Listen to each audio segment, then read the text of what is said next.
প্রতিদিন মমতা বন্দ্যোপাধ্যায় পশ্চিমবঙ্গের জন্য নতুন নতুন গৌরব বয়ে আনছেন।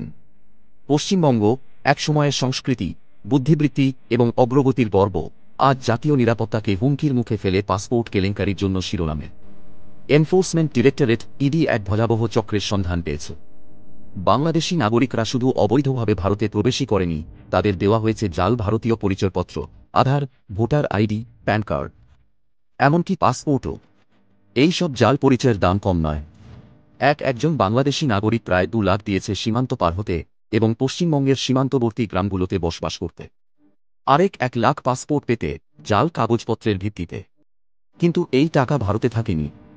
ইডি জানিয়েছে, টাকা হাওয়ালার মাধ্যমে বাংলাদেশে পাঠানো হয়েছে। একটা পূর্ণাঙ্গ money laundering syndicate Mamata Bandyopadhyay সরকারের নাকের ডগায় চলছে। এই চক্রের এক প্রধান অভিযুক্ত আজাদ মল্লিক, একজন বাংলাদেশি, কলকাতা থেকে মল্লিক ট্রেডিং কর্পোরেশন চালাতেন এবং হাওয়ালা সিন্ডিকেট পরিচালনা করতেন। তার সঙ্গী ভারতীয় নাগরিক আলোক নাথ, তাকেও গ্রেপ্তার করা হয়েছে। এই চক্রে 130 জন অভিযুক্ত, যার মধ্যে 120 জন বাংলাদেশি অনুপ্রবেশকারী। এইসব কিভাবে হলো? কে অনুমতি দিল? কে দায়ী?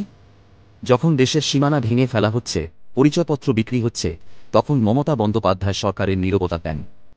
দিদি কি এই চক্রকে রক্ষা করছেন, নাকি চুপচাপ দেখছেন? এটা শুধু একটা কেলেঙ্কারি নয়, এটা জাতির বিশ্বাসঘাতকতা। পশ্চিমবঙ্গের মানুষ, দেশের মানুষ, সবাই জবাব চায়। মমতা বন্দ্যোপাধ্যায়কে জবাব দিতে হবে। এই নির্বাচনে তাকে ছুঁড়ে ফেলে দিন।